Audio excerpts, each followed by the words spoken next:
এমনিতেই প্রাকৃতিক সৌন্দর্যে মুখরিত হাওরে মুগ্ধ দেশের মানুষ। সুযোগ পেলেই পরিবার পরিজন নিয়ে ঘোরাঘুরি করেন সেখানে। গত কয়েক বছরে দৃষ্টিনন্দন অলওয়েদার সড়কের মতো নতুন নির্মিত কিছু অবকাঠামোর হাত ধরে ব্যাপক পরিচিতি পায় কিশোরগঞ্জের হাওরাঞ্চল। দেখতে দেখতে পর্যটকদের আকর্ষণের কেন্দ্রবিন্দু হয়েছে নিকলি, বেড়িবাঁধ ও হাওর।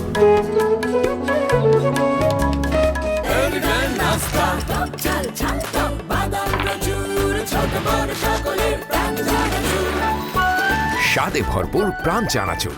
বেসিক্যালি আমি আসছি আসলে চট্টগ্রামের সীতাকুণ্ড থেকে। প্রথমে ময়মনসিংহ গেছি, ময়মনসিংহ থেকে এখানে ব্যাক আসছি হাওরের সৌন্দর্য দেখার জন্য।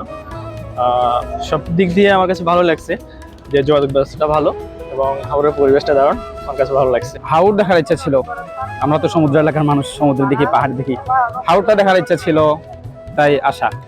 আমি আর আমার ফ্রেন্ড সার্কেল নিয়ে আসছিলাম, এই ভালো লাগতেছে। আমরা টাঙ্গাইল থেকে এখানে বেড়াতে এসেছি, তো আমার কাছে পরিবেশ খুব সিকিউর, মেয়েদের জন্য, মেয়েরা আসতে পারে। আর এখানকার যে ব্যাপারটা আমার কাছে একটু মনে হয় যে ইমপ্রুভ করা লাগবে, সেটা হচ্ছে ফুড কোয়ালিটি। আমার কাছে একদম ফ্রেশ লাগেনি। আমরা হাওর হিসেবে যে চিন্তা করেছি যে আমরা তাজা ফ্রেশ মাছ খাবো, সেটা পাইনি। কিন্তু পরিবেশ খুব সুন্দর এবং সিকিউর, এবং সবাই নিশ্চিন্তে ঘুরতে আসতে। হাজারো পর্যটকদের পদচারণায় মুখর থাকে হাওরের প্রতিটি স্পট। প্রতিদিনই দেশের বিভিন্ন প্রান্ত থেকে হাওরের সৌন্দর্য দেখতে আসছে মানুষ। নৌকা, ট্রলার, স্পিডবোটের ব্যস্ততা বাড়ছে। ইচ্ছে করলেই ঘুরতে আসা পর্যটকরা নৌকা বা ট্রলারে করে খানিকটা হাওর থেকে ঘুরে আসছে।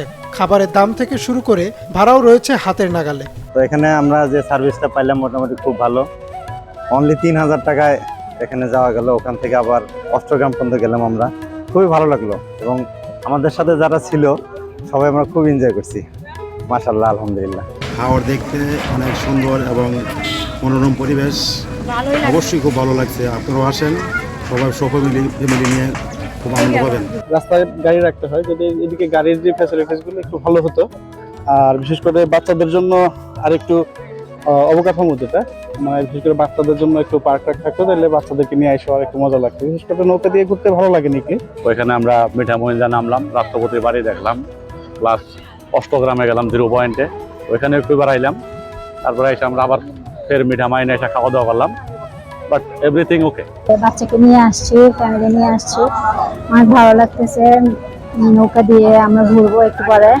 নিকলি সদর ইউনিয়ন পরিষদের চেয়ারম্যান কারার শাহরিয়ার আহমেদ তুলিপ জানান, হাওরে নৌযানের ভাড়া, খাবারের দাম, আবাসন সমস্যা ও সুযোগ সুবিধা পর্যটকদের অনুকূলে রয়েছে। প্রতিনিয়তই তারা এ নিয়ে কাজ করছেন। পার্কিং সহ আরও কিছু সমস্যা রয়েছে যা তারা দ্রুতই সমাধান করবেন। পর্যটকদের সুবিধার্থে আমরা উপজেলা প্রশাসন থেকে নৌকার মাঝিদেরকে ভাড়া একটা নির্ধারণ করে দিয়েছি। খাবারের হোটেলগুলোকে খাবারের চাপটা আনার জন্য আমরা বলেছি, অলরেডি এই ব্যবস্থা আমরা রেখেছি।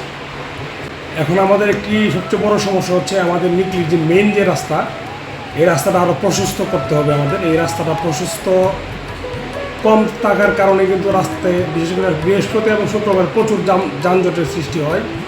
আরেকটা বিষয় হচ্ছে আমাদের পার্কিংয়ের সমস্যা।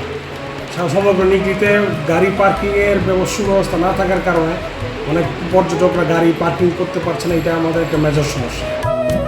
পর্যটকদের আবাসন ও নিরাপত্তার সুবিধা আরও বাড়ালে নিকলি হাওর হতে পারে পর্যটনের স্বর্গরাজ্য, এমনটাই মনে করেন ঘুরতে আসা পর্যটকরা।